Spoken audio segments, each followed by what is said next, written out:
Radhe Radhe. Channel में आज आगे तृतीय दिवस पर जिस चरित्रों का वर्णन हुआ और जो समाज में आज व्यक्ति है उनको इन चरित्रों से क्या प्रेरणा देनी चाहिए, थोड़ा सा। आज भगवान शुकदेव का आगमन और शुकदेव भगवान के द्वारा महाराज परीक्षित को सबसे पहले तो आश्वासन दिया गया कि इस संसार के अंदर जो आपकी धारणा है कि मुझे 7 दिनों के अंदर मृत्यु की प्राप्ति होनी है, लेकिन श्रीमद् भागवत का जो आश्रय ले लेता है उसको मोक्ष अवश्यमेव है, उसको अवश्य ही उसकी मोक्ष की मुक्ति मिलती है। दूसरी बात ये है, उसके बाद में ये प्रसंग अलग अलग तरह के वैसे तो आए उसके अंदर, पृथु महाराज का प्रसंग भी एक उसके अंदर आया है, भगवान कपिल का प्राकट्य, माँ देवहूति को दिव्य ज्ञान सांख्य शास्त्र भगवान कपिल ने सुनाया कि किस प्रकार ये देह तो नश्वर है, मनुष्य बार बार देह धारण करता है लेकिन परमात्मा से विमुख रहता है, और जो व्यक्ति परमात्मा की शरणागति ले लेता है, जो भगवान के श्री चरणों में आश्रय ले लेता है, तो भगवान उसको सदगति प्रदान कर देते हैं।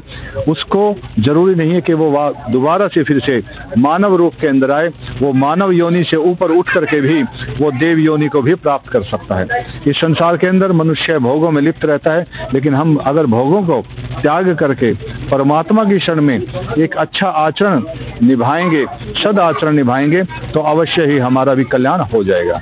हमारे आज के संसार के अंदर, हमारे समाज के अंदर बड़ी कुरीतियां हैं, लोग संस्कारी नहीं हैं। तो सबसे पहले अगर अच्छे संस्कार होंगे तो अवश्य ही वो परमात्मा को प्राप्त करेगा। जिस प्रकार से प्रहलाद के अंदर पूर्व जन्म से ही संस्कार थे, ध्रुव के अंदर बड़े अच्छे संस्कार थे, इसलिए अपने संस्कारों के बल के ऊपर उसने, ध्रुव जी ने भगवान नारायण के दर्शन करे और प्रहलाद जी ने भी भगवान नरसिंह के प्राप्ति करी, उनके दर्शन पाए।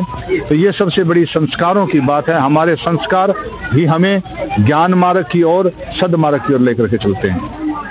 महाराज जी, आप एक और सवाल है कि जैसे एक भक्तमाल सीरियल बनाया है करुण दास जी महाराज ने, तो उनका कहना है कि उस सीरियल का उतना प्रचार प्रसार नहीं हो रहा है, कथा प्रवक्ताओं से भी उन्होंने अनुरोध किया है, तो क्या आपने वह सीरियल देखा, क्या उसका? देखिए, मैं भक्तमाल को ही सीरियल तो नहीं देखा, लेकिन मैंने भक्तमाल जो वास्तविक है नाभा दास जी के द्वारा कृत है और वो 4 भागों में है। हरिद्वार वृंदावन के अंदर ही सुदामा कुटी से वो छपता है, 4 भागों में है, और मैं उसका अध्ययन भी करता हूँ, मैं अपने पास नित्य सेवा में भी रखता हूँ। उसी की कुछ कथाएं यहाँ प्रसंगों के दौरान लोगों को सुनाई भी जाती हैं, क्योंकि वो भक्तों के चरित्र है, वास्तव में ही बहुत दिव्य ग्रंथ है, और वो लोगों तक कैसे पहुँचे, वो कथाओं के माध्यम से ही। जब लोग कथा में आएंगे तभी उनका श्रवण कर पाएंगे, लेकिन लोग कथाओं में कम जाते हैं, बाकी जगह पे सब जगह जाने के लिए उनके पास समय होता है। महाराज जी, जहाँ तक भक्ति की हम बात करें तो महिलाएं स्वयं तो आ जाती है, पर बच्चे साथ में नहीं आते हैं। जहाँ हम प्रहलाद और ध्रुव की बात करते हैं तो बहुत छोटी आयु में उन्होंने भगवान को प्राप्त किया था, तो ऐसा कैसे हो पाएगा, संभव हो पाएगा? बच्चों को अवश्य ही कथा के अंदर लेकर के आना चाहिए। जब हम लेकर के आएंगे, एक अच्छा आचरण उसको सिखाएंगे, वो प्रणाम करना सीखेगा, वो कथा में जाना सीखेगा, तभी ये संभव हो पाएगा। लेकिन घर की स्त्रियां अपने बच्चों को तो घर में छोड़ करके आ जाती हैं, इसी वजह से वो बच्चे ही तो बड़े होकर के पुरुष बनते हैं। आप देखते होंगे महिला शक्ति सबसे ज़्यादा होती है, लेकिन पुरुषों की संख्या कम होती है। क्यों? क्योंकि उनको बचपन से ही कथाओं में ले जाया नहीं गया, इसलिए जब वो बड़े हुए तो वो कथा से विमुख हो गए, उनके अंदर वो आचरण, वो संस्कार नहीं आए। और बच्चियाँ क्या होती हैं, अक्सर कथाओं के अंदर जाती हैं, इसलिए वो बड़ी होकर के जब महिला बनती है तो वो कथा में सबसे ज़्यादा अपना स्थिति, उपस्थिति दर्ज करवाती है। इसका कारण यही। बहुत बहुत धन्यवाद। जय श्री राधे, जय श्री कृष्ण। जी, सबसे पहले आपका परिचय दीजिए। कथा आपके द्वारा जो करवाई जा रही है महिला शक्ति मंच के द्वारा, तो क्या कहिए आप संरक्षण होने के नाते?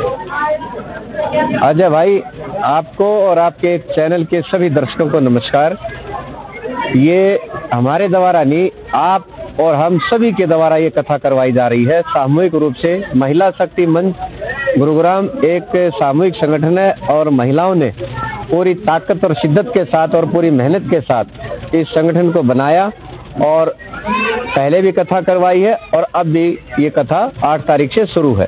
आपने देखा होगा कि एक भव्य कलश यात्रा शहर में एक बहुत बड़ी मात्रा में, जिसमें 405 महिलाओं ने कलश उठाया और काफ़ी महिलाएं वैसे भी साथ रही।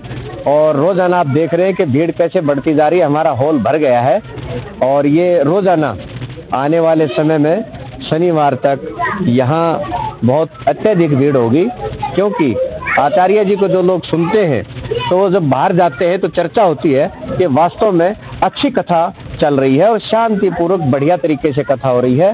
तो मैं महिला शक्ति मंच को अपनी तरफ से बहुत बहुत शुभकामनाएं देता हूं कि इस तरह के बड़े धार्मिक अनुष्ठान जो इन्होंने बीड़ा उठाया और आगे भी करते रहे और हमारा सहयोग ऐसे ही रहेगा। मैं भी अपने सभी संगठनों की तरफ से, कादीपुर इंडस्ट्रियल एसोसिएशन की तरफ से, राष्ट्रीय परशुराम परिषद की तरफ से और शहीद यादगार मंच हरियाणा की तरफ से और जिन संगठनों का मैं सदस्य हूं उनके सभी की तरफ से बहुत बहुत शुभकामनाएं देता हूं कि इस तरह के कार्यक्रम महिला शक्ति मंच करते रहें और हम उनका हर तरह से कदम पे कदम सहयोग करते रहेंगे। बताइए, आज युवाओं में खास करके अगर हम बात करें, धर्म को लेकर के काफी भ्रामक प्रचार किया जा रहा है। धर्म को लेकर के उनको कई तरह की अजीब और अनगढ़ बातें बताई जाती है। तो आप किस तरह से चाहते हैं कि बच्चे, युवा, खासकर ये युवा वर्ग है आज का, वो धर्म के प्रति प्रेरित हो? मेरा नाम सुरेंद्र कौशिक है। मैं एक्स सर्विसमैन एयरफोर्स से हूँ और 2001 से जो है अध्यात्म से जुड़ा हूँ। वैसे तो हमारे संस्कार हमारी माताजी और पिताजी के थ्रू, परिवार के थ्रू आते हैं, लेकिन हमको जो है अपने गुरुजी का सानिध्य मिला, जो कि दूसरे साल आप कथा सुन रहे हैं। इसके द्वारा सबको जो है नॉट हमारे को जो महिला शक्ति मंच ने और सब ने जो सहयोग किया है, बच्चों को, जवान को, बूढ़ों को, सबको जो है इससे शिक्षा मिलती है। हम संस्कार कैसे होने चाहिए, हमारे को जीवन यापन कैसा करना चाहिए, हमारा इन्वायरमेंट कैसा होना चाहिए और हमने इन्वायरमेंट के प्रति, अपने बच्चों के प्रति, आने वाली पीढ़ी के प्रति कैसे जागरूक करना है, ये सब जो है हमारे व्यास जी ने आज बड़ी डिटेल में कल परसों से लेकर के आज तक बता रहे हैं। और जो 2-3 भजन सुनाए वो तो हृदय को जो है बिल्कुल पिघलाने वाले थे, जो कि मृत्यु आती है जब आदमी को कैसे याद आता है भगवान, और जो गुरु जी के प्रति जो है अपने विचार होते हैं और गुरु कैसे हमारे को पार लगाता है नैया, वही जो है हमारे को भगवान तक मिलाते हैं। ये सब प्रेरणा मिलती हैं और जब हम फॉलो करेंगे, हम ये नहीं इंतजार करना चाहिए कि हम बुजुर्ग हो जाएंगे, हमारी सब जिम्मेवारियां खत्म हो जाएंगी तभी हम इस फील्ड में आए।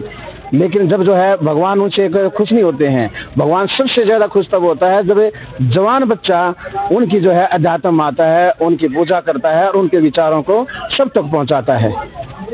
बाकी के लिए कल ओम भूर्भुवः स्वः तत्सवितुर्वरेण्यं भर्गो देवस्य धीमहि धियो यो नः प्रचोदयात्। ओम नमो भगवते वासुदेवाय नमः।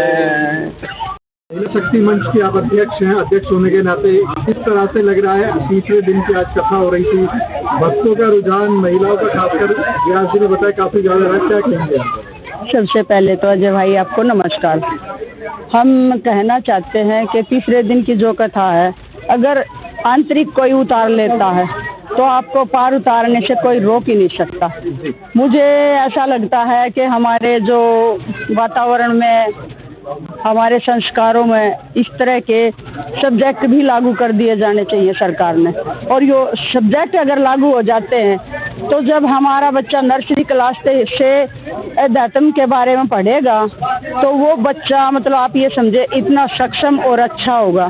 देखिए जैसे पिछले साल अपनी पोती पेट में थी और अब वो 1 साल की होगी और राधे राधे पर डांस करती है और दोनों ताड़ियां बजाती है।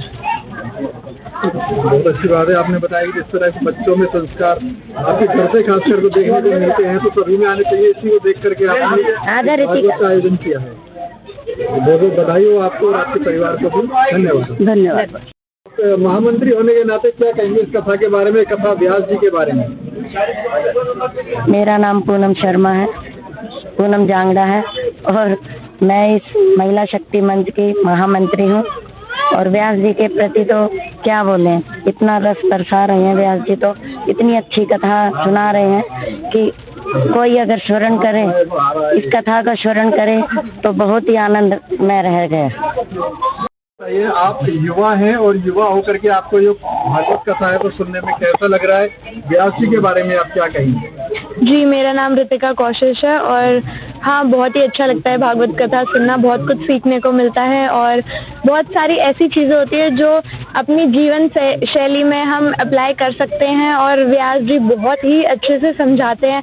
हर एक पंक्ति का अर्थ समझाते हैं और अपने से जुड़े हुई जो भी उनका एक्सपीरियंस है और अपने भाव बताते हैं, तो बहुत अच्छा लगता है सुन के।